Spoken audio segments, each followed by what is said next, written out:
Hello friends, welcome to my Shali's recipes. இன்னைக்கு நம்ம ஷாலிஸ் ரெசிபிஸில் ரொம்ப சிம்பிளான ரொம்ப டேஸ்டியான ஒரு பொரியல் தான் பண்ண போகிறோம். இந்த பொரியல் கூட ஒரு சூப்பரான ஒரு மசாலா ரெடி பண்ண போகிறோம். ரொம்ப டேஸ்ட்டாக இருக்கும். எப்போவுமே ஒரே மாதிரியான பீன்ஸ் பொரியல், கேரட் பொரியல், அவரைக்காய் பொரியல் இந்த மாதிரி செய்யாமல் இந்த மாதிரி ஒரு வாட்டி ட்ரை பண்ணி பாருங்கள். பொரியலே பிடிக்காதவங்க கூட விரும்பி சாப்பிடுவாங்க. இன்னைக்கு நம்ம இதில் ஒரு சூப்பரான மசாலா செஞ்சு இந்த பொரியலை பண்ண போகிறோம். செம்ம டேஸ்ட்டாக இருக்கும். லஞ்சுக்கு ஒரு சூப்பரான பர்ஃபெக்டான சைட் டிஷ்னு சொல்லலாம். வாங்க இதை எப்படி ஈஸியாக செய்கிறதுன்னு பார்க்கலாம்.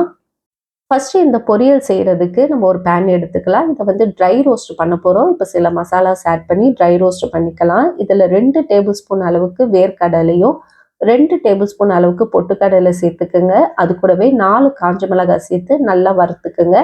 இதை நல்லா ட்ரையாக ரோஸ்ட் பண்ணிவிட்டு இதை வந்து சூடு ஆறின பிறகு ஒரு மிக்சிக்கு மாற்றிக்கலாம். அந்த மிக்சிலேயே இது கூடவே ஒரு 1/2 கப் அளவுக்கு தேங்காவும் சேர்த்துக்குங்க. இப்போ இது எல்லாத்தையும் நம்ம வந்து கோஸாக கிரைண்ட் பண்ணி எடுத்துக்க போகிறோம். பேஸ்ட்டாக அரைக்க வேணாம். எந்த அளவுக்கு கோஸாக முடியுமோ அந்த அளவுக்கு கோஸாக கிரைண்ட் பண்ணி எடுத்துக்குங்க.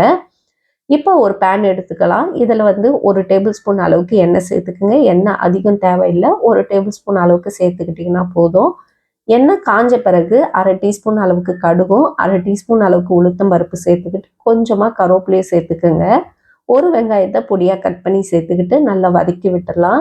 வெங்காயம் ஓரளவுக்கு நல்லா வதங்கி வந்த பிறகு நான் இன்னைக்கு அவரைக்காய் ஒரு 1/4 கிலோ அவரைக்காய் வந்து ஸ்லைஸாக மெலீஸாக இந்த மாதிரி கட் பண்ணி எடுத்திருக்கேன். அதையும் சேர்த்துக்கிட்டு ஒரு 1/4 டீஸ்பூன் அளவுக்கு மஞ்சள் தூளும் தேவையான அளவுக்கு உப்பும் சேர்த்துக்குங்க. உங்களுக்கு தேவைப்பட்டால் இந்த கலர் மாறாமல் இருக்கணும், அவரைக்காவுடைய கலர் வந்து ரொம்ப சேஞ்ச் ஆகாமல் இருக்கணும்னா பிஞ்ச் அளவுக்கு சுகர் சேர்த்துக்குங்க. சுகர் சேர்த்துட்டு இதை எல்லாத்தையும் நல்லா வந்து வதக்கி விட்டுருங்க. இப்போ இதை ஒரு மூடி போட்டு ஒரு 4 நிமிஷத்துக்கு மூடி போட்டிங்கனாலே போதும். தண்ணிலாம் சேர்க்க வேணாம்.